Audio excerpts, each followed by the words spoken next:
President Trump has threatened press freedoms before, but on Wednesday he went a step further, suggesting that television networks lose their federal broadcast licenses for what he considers fake news. The president, who made his statement in a morning post on Twitter, was provoked by an NBC report that he had called for a tenfold increase in nuclear arms during a July meeting with national security advisors. With all of the fake news coming out of NBC and the networks, at what point is it appropriate to challenge their license? Bad for country, he tweeted.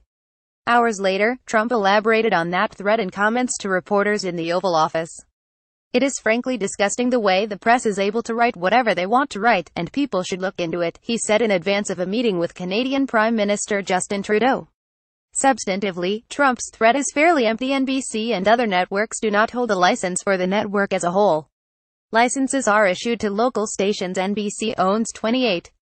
Under deregulatory measures that Republicans successfully pushed since the Reagan administration, challenging a license on the grounds that coverage is unfair or biased would be extremely difficult. Still, the president's remarks alarmed First Amendment advocates for suggesting the use of government power to punish the media, recalling for many the threats of President Nixon. "The founders of our nation said as a cornerstone of our democracy the First Amendment, forever enshrining and protecting freedom of the press," said Gordon Smith, president of the National Association of Broadcasters and a former Republican senator from Oregon. "It is contrary to this fundamental right for any government official to threaten the revocation of an FCC license simply because of a disagreement with the reporting of a journalist," he said. Michael Copps, a former Federal Communications Commission commissioner, called it a madcap threat that, if pursued, would be blatant and unacceptable intervention in the decisions of an independent agency. In addition to bigger media outlets, Copps said smaller independent stations around the country will find the threat chilling because they lack the money to defend themselves. The tweet fits a pattern for Trump when he is reacting to perceived antagonists. He previously had spoken of making libel laws stricter and of other crackdowns on the media.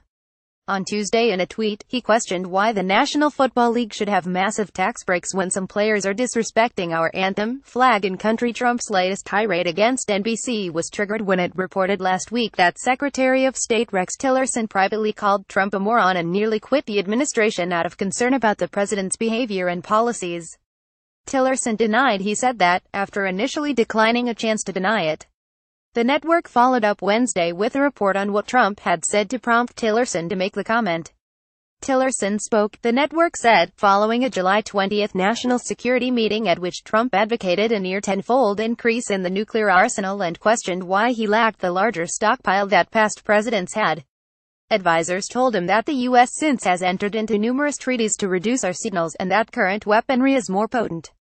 Late Wednesday, Defense Secretary James N. Mattis issued a statement saying, "Recent reports that the president called for an increase in the U.S. nuclear arsenal are absolutely false. This kind of erroneous reporting is irresponsible." Trump has been furious at the coverage.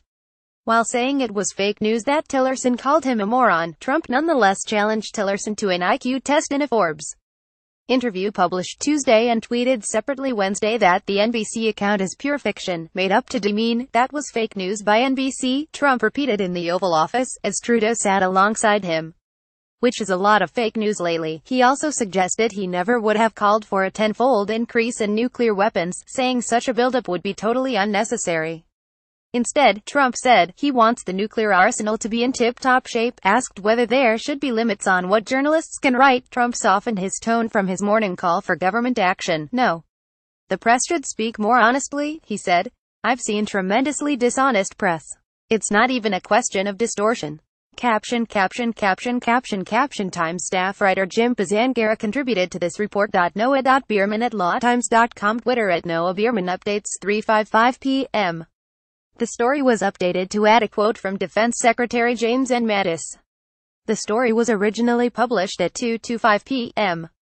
Donald Trump, Rex Tillerson, Gordon Smith.